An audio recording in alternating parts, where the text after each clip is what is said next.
What do CMOs really think about affiliate marketing today? We commissioned Forrester to survey them and find out.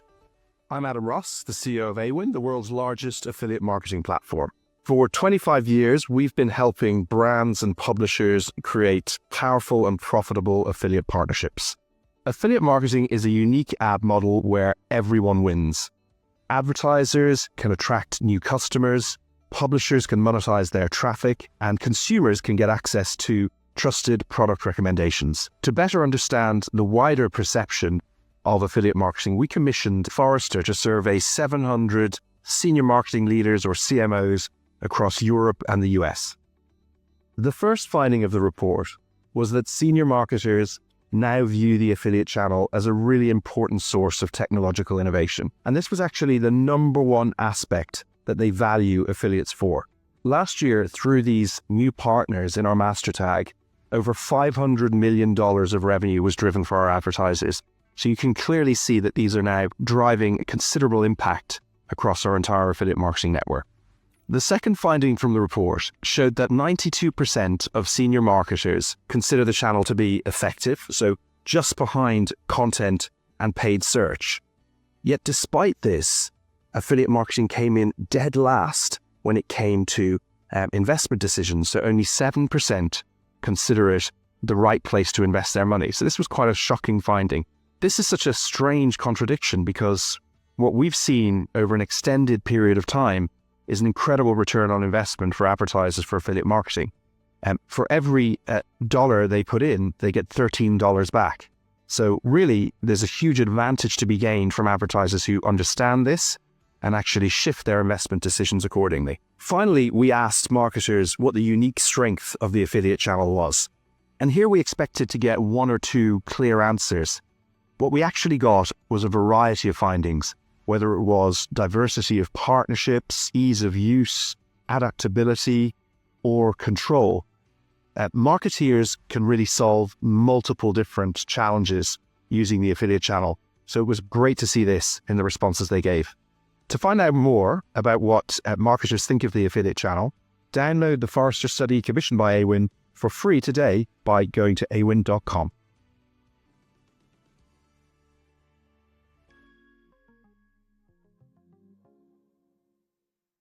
Hello, and welcome to today's webinar. That was a quick excerpt and a short kind of introduction to the report that we've commissioned with Forrester this year, or last year, sorry, to investigate particularly precisely this question, where we want to find out a bit more about what CMOs are really thinking about affiliate marketing at the moment. So good morning, good afternoon, and good evening, wherever you are in the world right now. Welcome to the webinar, and thank you so much for joining us today. I'm hopeful that the next 45 minutes or so should be a really insightful session for you to find out a little bit more from the findings of our report that we worked in conjunction with Forrester around. Today, the speakers are simply just myself, Rob Davidson. I'm the head of content here over at Awin, and I'm also joined today, I'm delighted to say, by a guest, Nikhil Lai from Forrester, who is their senior analyst for performance marketing and who's been really helpful in terms of providing much more context around the report's findings and what they mean in the wider landscape of performance marketing. So, hello, Nikhil. Thanks so much for joining us today. Hello, thanks for having me. Whereabouts do we find you? I'm in Los Angeles, so it's my Tuesday morning here, and I'm thrilled to be with you all. Very early in the morning as well, I believe. So thank you so much for getting up this early to present for us. Nikhil, I just wanted for the audience to get to know a bit more about you and your background over at Forrester. So would you mind giving us a short bio and introduction? Sure. Yeah, so I began my career as a performance marketer for General Electric at a time when GE was undergoing digital transformation. So it was fascinating to take an old line company like that and market it with search and social and native and TV. And then I built a product for what I call performance TV, which is the application of performance marketing to the top of the funnel. Built a product for performance creative, which is about testing creative. Went to grad school in London in between those two stints. And now at Forrester, I'm covering search and a bit about affiliate, TV, creative, given my background. And again, just very excited to be with you all today and grateful that you chose Forrester to commission this report. Brilliant. Thank you, Nikhil. Well, we'll get to hear about more of your kind of understanding of where performance marketing really sits right now in marketers' thoughts and the wider landscape there. Before we get into that section of the presentation, I just want to remind people that if you want to ask us any questions towards the end of the session, there is a kind of chat function, a question function within one of the tabs within the swap card environment, which you're all attending today through. So feel free to drop your questions into there for either myself or for Nikhil, and we'll hopefully get to as many of those as we possibly can towards the end of today's session. Before I hand over to Nikhil to kind of deliver his half of the presentation itself, I did want to give you a bit of background on the actual Forrester report that we commissioned and why we actually did it. So I think affiliate marketing more generally is always something within the industry we're really keen to try to get a seat at that senior marketing table and to try to turn the heads of CMOs across the world to ensure that they're aware of everything that you can possibly do through the affiliate channel, all the great innovation, the diverse ad models, all the great ways that you can connect with partners and audiences online through all of the different affiliates that are available to you. I think sometimes we've arguably been neglected to a degree. There's a perception maybe that other channels often get prioritized when it comes to ad spend allocation. And so this survey was really a desire to try and quantify whether or not that perception or that assumption we might have about where affiliates sits in senior marketers' thoughts is actually true. So we conducted the survey. We spoke to over 600 marketers around the world. It was multi-market across the core 4 markets of France, Germany, the UK, and the US, of course. And specifically, we really wanted to hear from those budget holders that were responsible for multiple digital channels. We weren't just wanting to speak to heads of affiliate marketing necessarily so much as the actual digital marketing managers or the people that actually run and lead these businesses. We also garnered responses from a kind of equal weighting of different business sizes and sectors as well. Everything from micro SME retailers all the way up to big enterprise travel brands, to make sure that we really could get a kind of insight as to exactly how these things bear out across those different segments as an audience is concerned. I'll dive a bit deeper into the insights of the Forrester report a little bit later in the presentation. But for now, I'm going to hand over to Nikhil to talk about the state of performance marketing more generally. Great. Appreciate it. If you flip to the next slide and the one after that, the headline here is that performance marketing is underperforming. And why do we say that? So performance marketing as a term is about 25 years old, and the term began to gain popularity at the time that search and native and affiliate gained popularity at the dawn of the internet in the early aughts.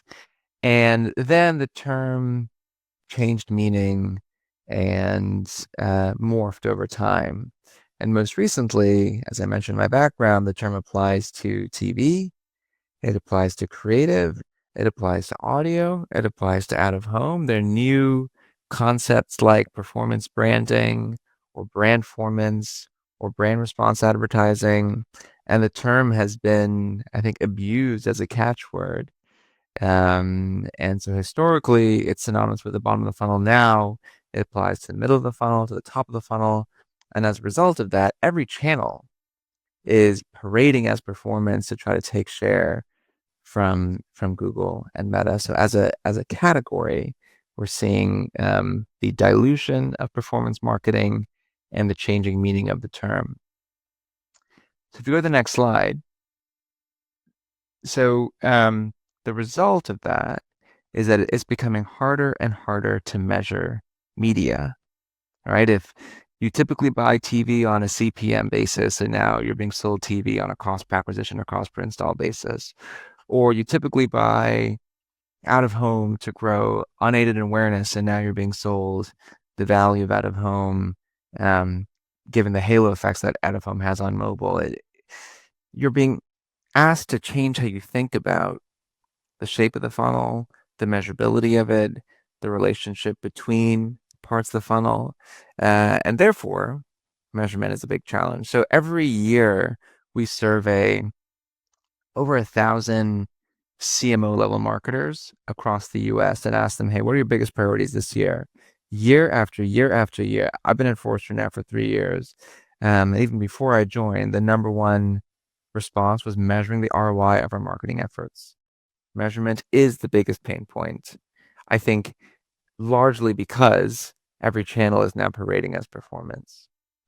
If we go to the next slide to get more specific, there are 5 components of this challenge with measurement. Number one is inconsistent level of quality among data sources. So again, if I'm buying TV on a CPA and I'm buying search on a CPA and I'm trying to hold it to the same KPI, that's theoretically an effective thing to do, but practically it's impossible to compare them apples to apples because the response rates from TV are going to be lower than the response rates from search. And if you model their performance over the short term, it's never going to be mathematically obvious to buy upper funnel media. So that's one big issue: the inconsistent level of quality and also conflicting currencies across channels. The lack of internal talent is a big one. This is why agencies exist, right? Is to do media mix modeling, to do multi-touch attribution, to try to marry MTA and MMM into something like unified marketing measurement. The lack of internal talent is a big one. Privacy, we'll get into that in a couple of slides. That's becoming an increasing issue. Restriction on the use of third-party data, that's synonymous with increasing privacy regulations, and then unconnected data sources. I think at root of this issue is the fact that many marketers lack visibility into their buyers' journeys. And because they're not sure exactly what those journeys look like, they have to resort to planning for this linear funnel, which is not actually how buyers behave. And again, at root of that is the challenge of data governance. The challenge of having visibility into customer data, storing it, organizing it, cleaning it, structuring it in a way that makes it actionable, much, much easier said than done. So if we go to the next slide to go a little deeper into privacy, it's not just iOS 14. It's not just the GDPR. It's the confluence of 4 forces that makes measurement so challenging and makes performance branding or brand performance or brand response so difficult to actually pull off. On one hand, it's consumers expressing their dissatisfaction with audience targeting status quo by putting up ad blockers, by clearing their browsing histories, by emptying their cookie caches. They're fed up with how they've been targeted, with the laziness of marketers who relied on retargeting for decades. And they're saying, hey, I want to be more respectfully addressed by brands when I'm traversing closed and open ecosystems online. It's also regulators, both de jure regulators like the EU and like federal and local governments in the US, but also de facto regulators like Apple, who are limiting marketers' access to third-party signals that they historically relied upon.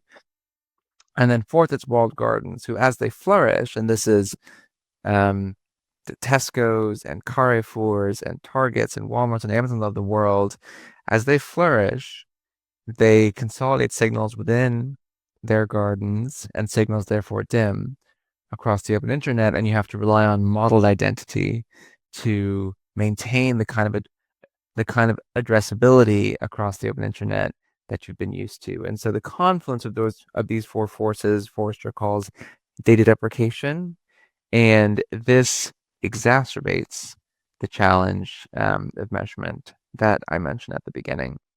The result of data deprecation, if you go to the next slide, smaller lists of reachable customers, less able to do cross-device identity resolution, and less able to measure the efficacy and the efficiency of digital media spend.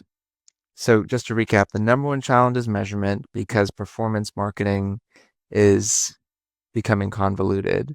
That challenge is being exacerbated by data deprecation, and this is the result. This is the impact of that. But if we go to the next slide, we see that it's not an option to not solve this problem. That's why this has been the number one challenge year after year after year, because the CFO and the CMO and the CEO and the board have to have a tight relationship. We spoke to Aaron, who's the CMO of Mint Mobile. They have to have a tight relationship built on collaboration and accountability for the brand's performance. So you have to solve the challenges of data deprecation. You have to get brand and performance to be synergistic. You have to get the upper funnel and the middle of the funnel and the bottom of the funnel to work together. You have to get visibility into your customers' journeys, and ultimately you have to invest in channels that have a verifiable revenue impact and that generate high yield, because you have to have this tight relationship between finance and marketing. It's not optional to bear the cost of inaction here. You have to take action. And on the next slide, I think that Andrew summarizes this well. All brands need to perform. All performance needs to be on brand. It's a misnomer to think of the two differently. So, I was speaking at the beginning of this year to a bunch of Super Bowl advertisers, and I was asking them, hey, how do you justify the Super Bowl? And the common thread was that they all told their finance team to keep an eye on metrics like marketing expense as a percentage of sales, or blended ROAS, or blended or branded search activity. And they said, look at those metrics improving over time, because brand awareness kicks in and causes lower funnel efficiency that wouldn't occur without it. And so you have to be sensitive to these halo effects across channels and between parts of the funnel to have a performant brand. So as we go to the next slide and get into the results of the survey that we did, if you go to the next slide, we found in the survey results consistency with the overall narrative that I just shared. So when we asked, what are your company's top digital marketing objectives today? At the fore, improving our ability to measure the value of our marketing spend and actions. Improving CX. Improving CX comes from having visibility into your customers' journeys and addressing them in an engaging, respectful way. Personalizing our marketing communications to better target our customers. Again, that's synonymous with knowing who your customers are, mapping out their nonlinear journeys, and sequencing media exposures to those journeys, regardless of their shape, regardless of this theoretical linear funnel. And so we see in the survey data results consistent with what we see overall. And on the next slide, to bring it to affiliate specifically, we asked, of your top 5 priorities, your top 5 objectives, which of these can your affiliate/partner marketing activity actually support? And again, it's about measurement. It's about improving customer experience. It's about personalization. It's about strengthening brand awareness, not for the sake of just cheap reach, but for the sake of actually lifting consideration and having a beneficial impact on the bottom of the funnel. It's about growing our overall ROI. So all of these results are consistent with the narrative that I shared up top. And so affiliate is not the cure-all to the ills of media, but it is a very effective lever to pull, to build brand, to elicit direct responses, to synergize parts of the funnel, to engage customers as they traverse closed and open ecosystems despite data deprecation, to engage them in an effective and efficient way. And so, Rob, I'll turn it back to you to go deeper on the study. And, would love to hear from you as well, whether you're hearing from your customers anecdotes that are consistent or illustrative of this data, and how the narrative that I shared up top about brand performance or performance branding squares with what you're seeing at Awin.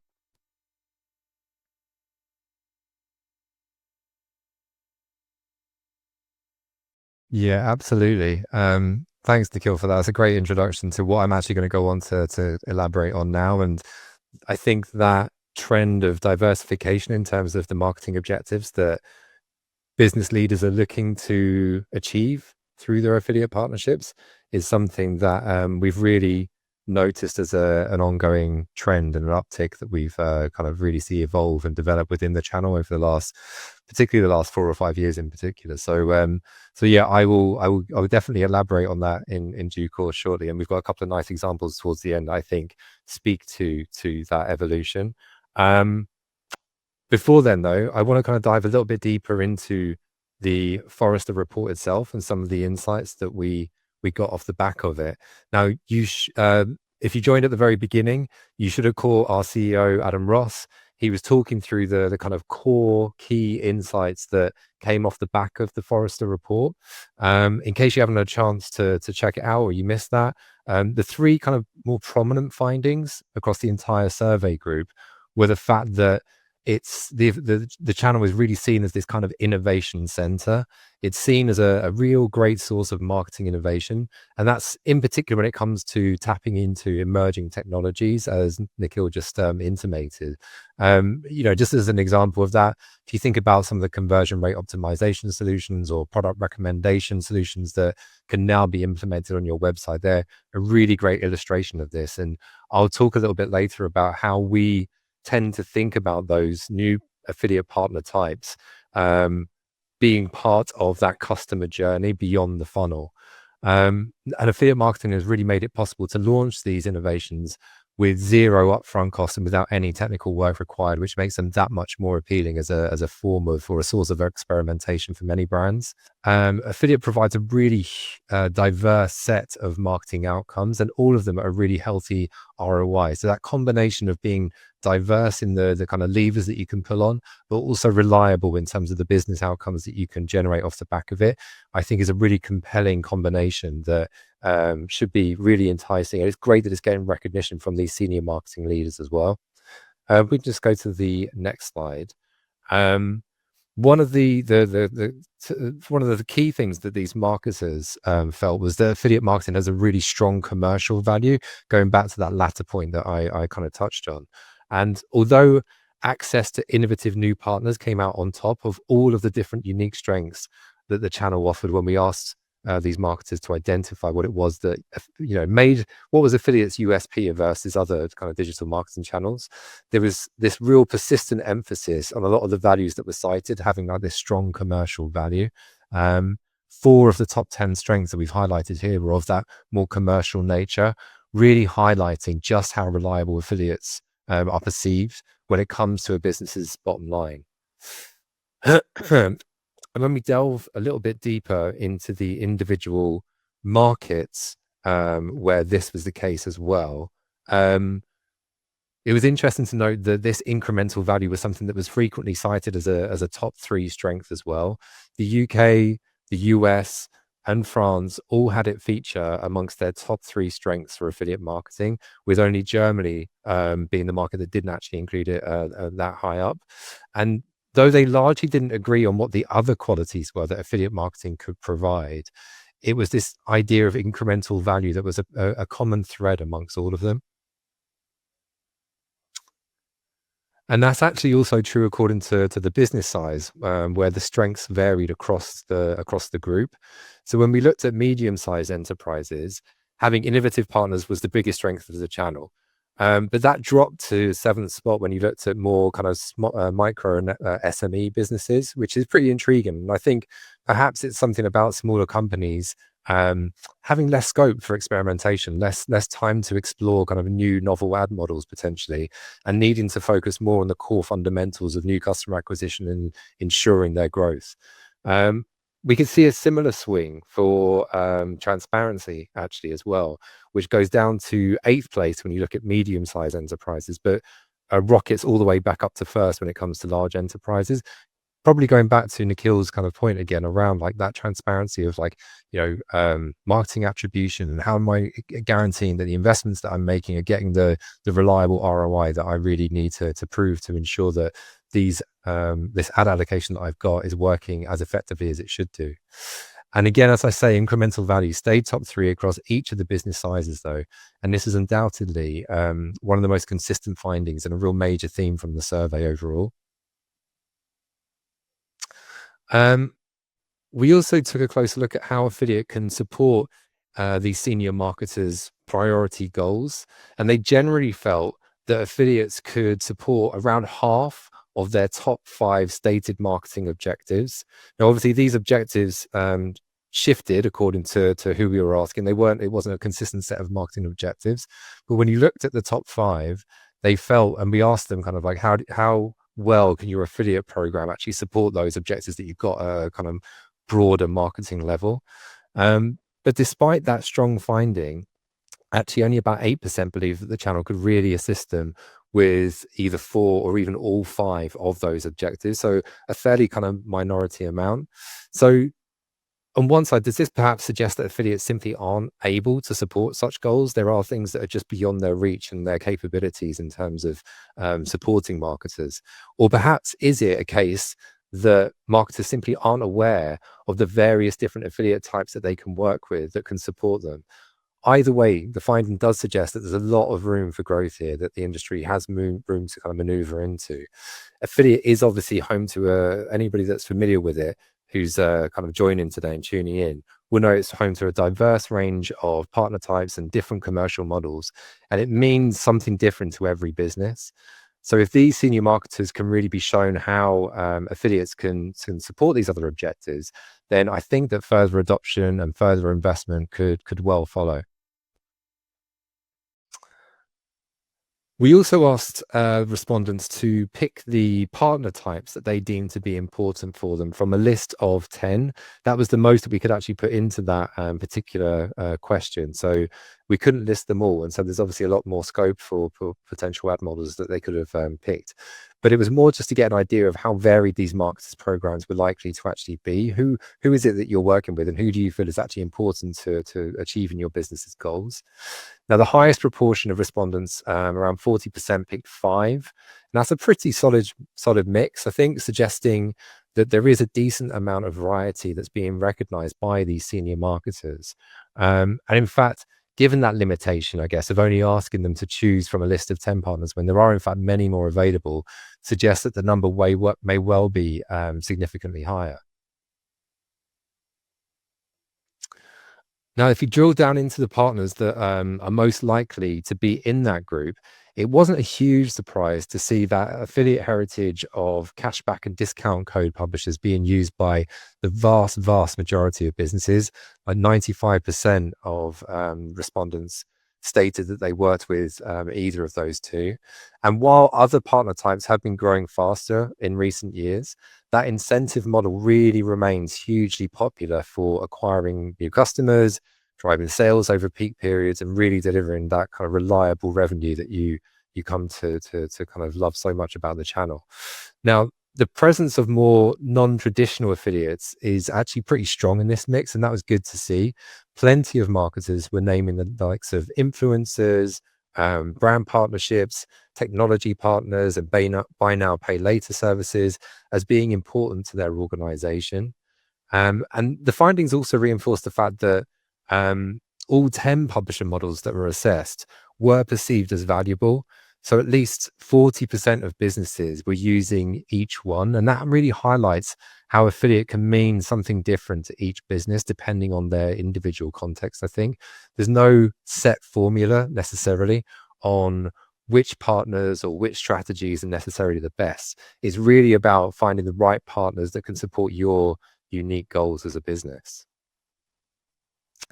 Now, one follow-up finding that was interesting off the back of that was the fact that when it comes to working with incentive partners, we do see quite extreme polarization in these responses. It's a case of one or the other. So only 13% of businesses and respondents deemed both cashback and coupon partners as being important to their business. Now, evidently, the marketers maybe wanted to avoid concentrating on driving a single goal. They wanted a bit of a mix of tactics and levers to pull on. And when we looked at some of the more popular combinations that were available there, 2 of them were this mix of cashback with influencers and tech partners, like those conversion rate optimization technologies I talked about, as well as buy now, pay later solutions. And then another was a combination of the discount code and coupon partners with price comparison websites and email partners. And that cautious use of incentive partners in tandem illustrates, I think, a bit of a trend among advertisers in finding that right mix of publishers that can assist at different stages of the marketing funnel. You've got those typical awareness building upper funnel touch points, maybe where shoppers are first discovering a brand, for instance, all the way through to the lower funnel conversion focused activity where shoppers essentially made up their mind maybe about what it is that they want to buy and are just holding out for a good deal and really keen to kind of maximize the hard-earned cash that they've got and make it go as far as it can.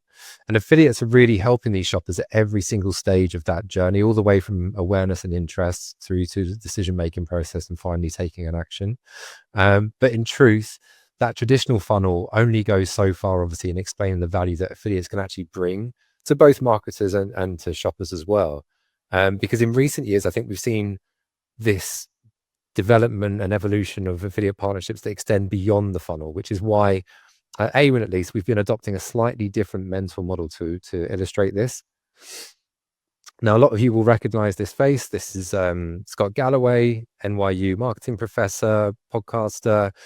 Funnily enough, he's actually also one of our guest keynote speakers at the upcoming Think Tank conference that we've got this May. Tickets are still available in case you are interested.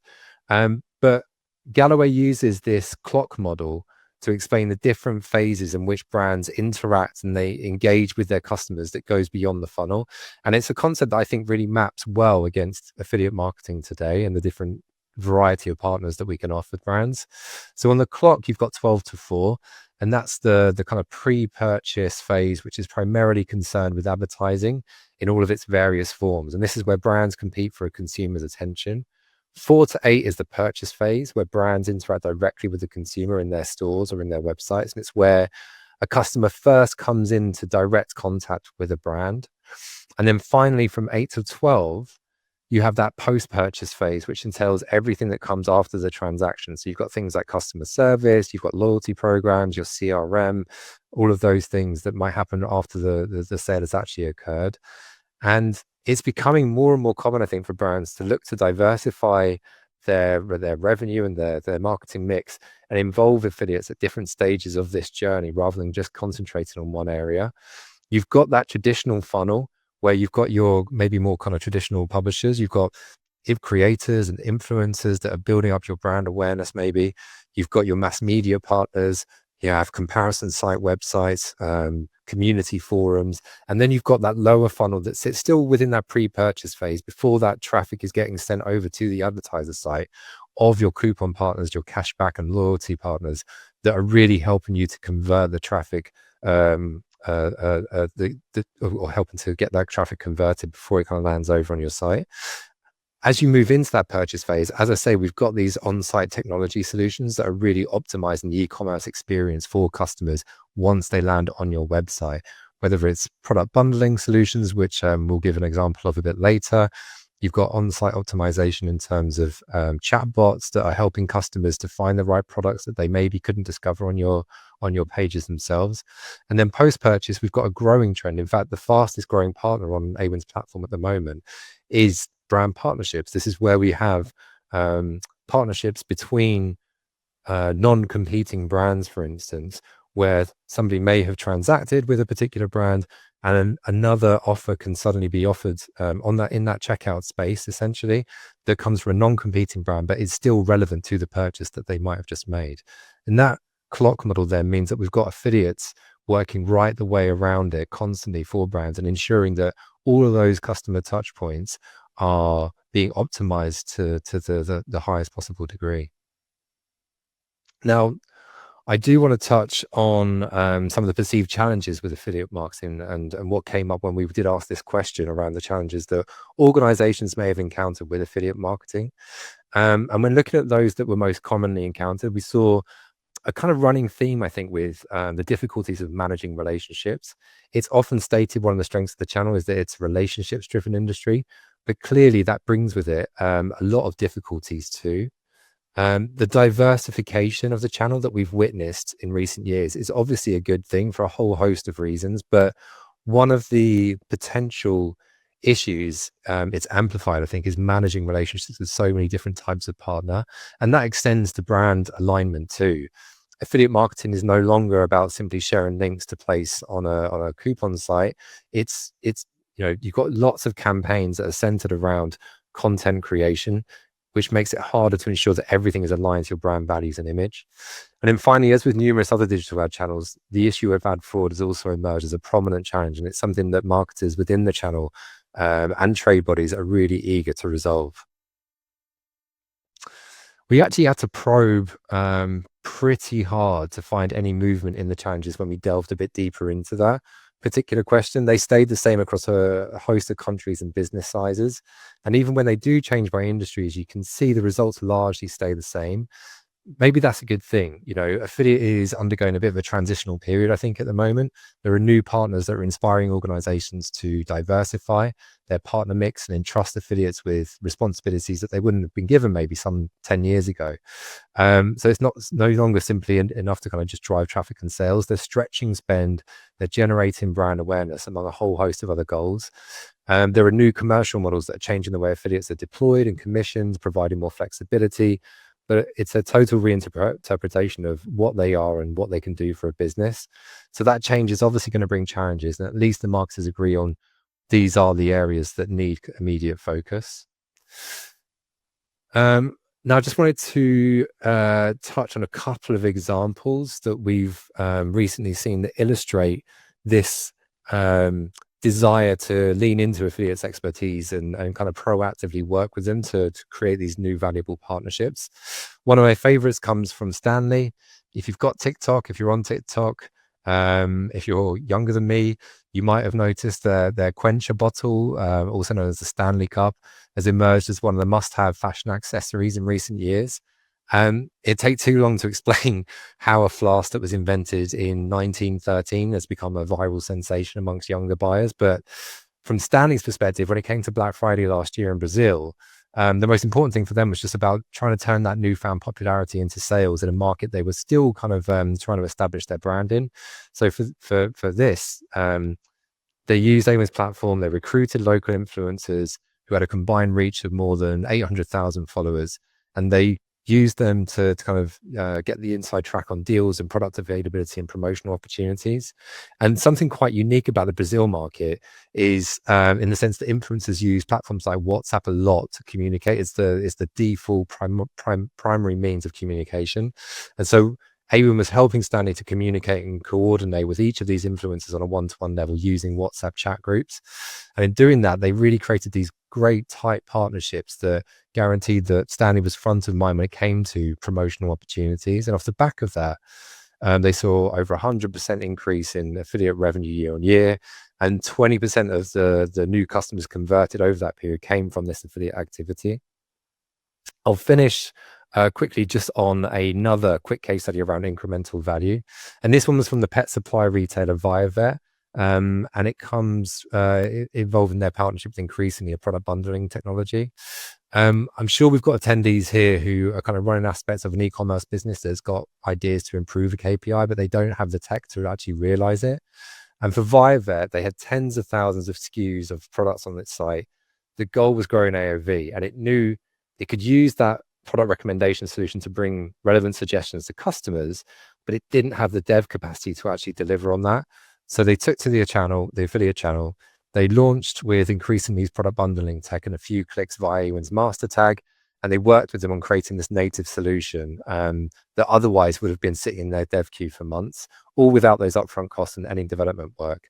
And I actually had the pleasure of sitting down with Meredith, who is Viavet's marketing manager, on our podcast recently. And he made precisely this point. There's a short clip we'll just show you. From the developer point of view, it was great for them because it took a whole section of, the business badgering them for features that they didn't have time to build, and took that away. Yeah. So they loved it from that point of view.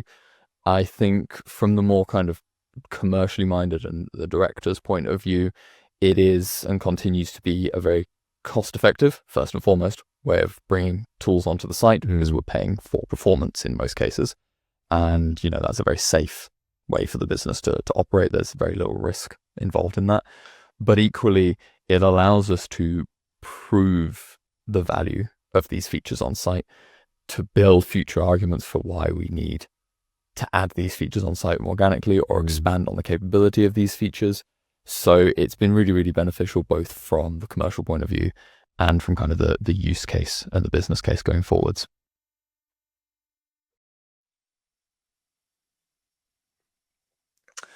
That episode is available on the Awin site if you want to go and check it out. Whole host of other episodes from the podcast.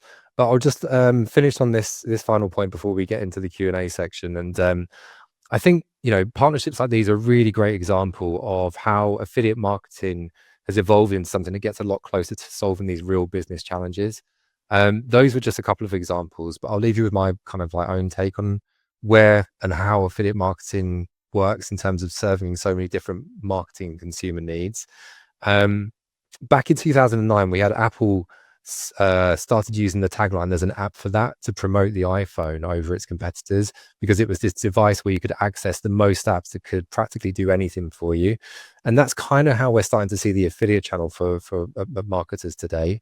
Whatever your challenge, whatever your goal, whether it's brand awareness, acquisition, whether it's customer retention, for example, the chances are that there's an affiliate out there that's ready to solve it for you. And because the primary commercial model is a performance-based one, where you largely only pay for the valuable actions that these affiliate partners are driving for you, you can experiment to your heart's content. And I think if we can effectively tell that story to senior marketing and business leaders like the ones that we've surveyed with Forrester, then we've really got a great opportunity to get traction with them, and hopefully to kind of ensure that they are taking the channel seriously as we know they should. If you're watching this live, we'll be dropping a copy of the Awin and Forrester survey of senior marketers over to your inboxes following the session. If you're catching up, then be sure to grab a free copy by scanning the QR code here, or you can simply search for Awin Forrester study to find it on our website. But with that, I'll get over to some of the questions, and if we can bring Nikhil back into the room, as it were. Hey, Nikhil. First question then. Does the shift, and this one's for you, does the shift towards more branding focused objectives within performance marketing, does that require a similar shift in what gets measured to gauge success? Yeah, that's a great question. It does, and it gets back to what I was saying about the Super Bowl advertisers. They were not just measuring aided and unaided awareness. They were not just measuring cost per acquisition. They were measuring these mid-funnel metrics like branded search and blended ROAS and marketing expense as a percentage of sales that tell a story of how the advertising was diverting people who would have searched for generic terms to instead search for branded terms. And so the advertising was actually creating intent that wouldn't occur without it. And that's what you have to measure. Otherwise, again, it's never going to be mathematically obvious to invest at the top of the funnel if you're just focused on CAC. It's never going to make sense to spend on the bottom of the funnel if you're just focused on gross ratings points and total ratings points. So you have to have these new metrics that are in the middle of the funnel that capture the benefits of generating awareness and eliciting direct response. Yeah. I feel like, and we were talking about this briefly before we came on live, but I feel like affiliate marketing, that diversification kind of story that we're on, or trend that we're on right now, means that there's a kind of conflicting tension between what we're known for and this idea of being a reliable source of revenue. It's performance based, you don't risk upfront costs, etc. But there's a tension there of, as we maybe kind of start to diversify, we need new reward models, new measurement models to be able to quantify that upper funnel value that is coming from other partners that maybe don't sit quite as close to the transaction as more traditional. Yeah, otherwise you run into the same issue of last click and its limitations, right? Because if you're paying for performance, then the question becomes, right, which channel gets credit for performance? And TV wants a fraction of credit, and email wants a fraction of credit, and social wants a fraction of credit. Right? And multi-touch is not the answer, because then you even can't get precisely into how to divvy up that credit. And so, yeah, I think you need more concise KPIs that single-handedly express multiple objectives. Yeah. Okay. another question for you, inevitably around the tariffs that have come in recently. So, do you expect the impact of US trade tariffs to influence marketers' budgets at the moment, and in particular, their investment in performance channels? Yeah, great question. We got some survey data back at the end of last week about what's happening to ad spend because of tariffs. And first of all, what's happening to consumers because of tariffs. They're trading down to private label. We're seeing that in our data. They're more loyal to price than to brands. We're seeing that too. So they're willing to trade from a brand that they usually buy to a different brand if it's cheaper. Similar activity to what we saw during the supply chain crunch because of COVID. Frankly, we're seeing a repeat of that. We're also seeing that they are shelving home improvement projects for a later time. So they're less inclined to do that. They're less inclined to travel. And yet they're spending more on sort of immediate gratification from cosmetics and restaurants. So we're seeing some variety in the consumer data. Advertisers, therefore, are inclined to pull back because of softening demand. So we are seeing, and I expect to see in the earnings calls in Q2, less spend on things like YouTube, less spend on Prime Video, less spend on Netflix ads. Ultra premium programming, I think, becomes a lot harder to justify if you're measuring it the wrong way. It's hard to justify. If you're showing that premium video, for example, is creating intent that wouldn't occur without it, then that becomes a different conversation. But we're seeing softer spend at the top of the funnel, which I think is the wrong thing to do. Because again, looking back at the consumer data, I began mapping out, okay, what would happen to a snack brand, for example, if they were to lose share of voice over the course of the next few months. It's going to take them longer to recover share of voice and take more money to recover share of voice than you actually save by cutting spend now. And so, in fact, contrary to popular belief, I think this is an opportune time to build share of voice. It's an opportune time to generate pent-up demand that you can harvest once consumers regain confidence in themselves and in the economy at large. And so I think this is actually a really good time to be spending aggressively on branding objectives. Yeah. I think there's some interesting nuance from a market perspective. You've got the US, obviously, that's essentially in a trade war now with China. We're seeing that have implications for the likes of Temu and Shein that we, again, were talking about a little bit earlier, and what that means for them pulling back on spend. Suddenly, I think it was Temu that had pulled back spend quite dramatically in Google search. Their apps now kind of like dropped off from the kind of app store rankings, again, quite dramatically. There's a pretty clear causation there. And is that going to suddenly drive down maybe the prices of CPMs and CPCs for a lot of the big ad platforms in the US for other businesses? Because that was a problem, I think, like for a good kind of like couple of years there, because so much money was being invested by these big Chinese brands to just get that brand awareness and get their platforms and products out. Yeah, I think that this is a great time to be investing at the top of the funnel, as I said, precisely because cost per click and cost per impression inflation is abating, ironically, as inflation increases on staples and other products. The cost of media, I think, is deflating. I think that this is the time to be opportunistic. Yeah. We'll finish off with one final question that's just coming from Mark. Would it be beneficial for the affiliate industry to have greater visibility over a longer time frame rather than being limited to an attribution period? I don't know if you have any thoughts. Yeah, and I'd love to hear your guidance as well. I think it would definitely be beneficial because there are immediate effects of any advertising, and there are delayed effects that are very strong that happen 30 days after exposure, 60 days after exposure, 120 days after exposure in some cases. So you have to balance the value of reporting short-term ROAS with the value of actually measuring the subtle effects that strengthen over time. But absolutely, affiliate is building memory structures. It's associating brands with certain contexts and certain cultural moments that the brand wasn't associated with before, especially when we talk about influencer marketing. It's strengthening the brand's affiliation, pun intended, with certain themes and certain momentum that is going to be generating demand for months to come and maybe years to come in some cases.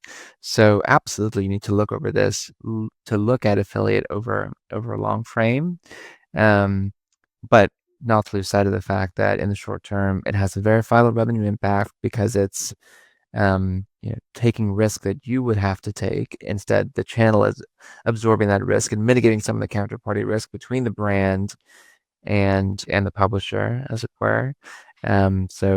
But I think that's a great point. Yeah, and I think like from an affiliate context, and particularly from like a more practical perspective, 30-day cookie windows are essentially an industry kind of norm across most programs. And so 30 days, if we're talking about, like you say, that upper funnel awareness building activity that might be happening much earlier in the shopping journey, particularly with products when you look at kind of things like travel, for instance, where there is such long kind of run into transactions occurring, like I think that there is definitely a need and a desire to maybe think about how we evolve that and how we have a larger look back window to quantify the overall value of affiliate efforts. Yep. Agreed. Final thoughts, then we'll kind of round up. And I just want to one final question for you, Nikhil. Do you think, we've got this issue, I think, around the fact that there maybe isn't a compelling enough story that we're telling about the industry to these senior CMOs and leaders to kind of get their attention. There's lots of great activity. There's lots of great examples of where it works and how it can work well for brands. But maybe there isn't a coherent, compelling narrative to kind of take to them that unpacks it in a really succinct and punchy way. And I just wonder, do you think any single aspect of affiliate marketing that could resonate more with senior leaders in the current climate? Yeah, I think it's the fact that it's full funnel, and to bring it back to the history of performance marketing, the affiliate was one of the original performance marketing channels, along with native and search, and it's residing at the bottom of the funnel. I think at the expense of its brand, ironically, right?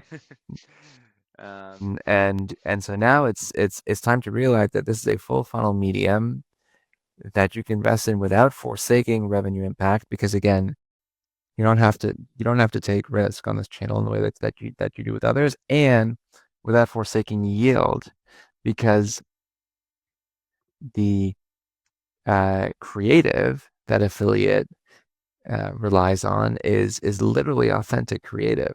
It's literally user generated content in some cases, and so the user sees themselves in the creative, and so it's high yielding, highly impactful marketing that's genuinely full funnel. Brilliant.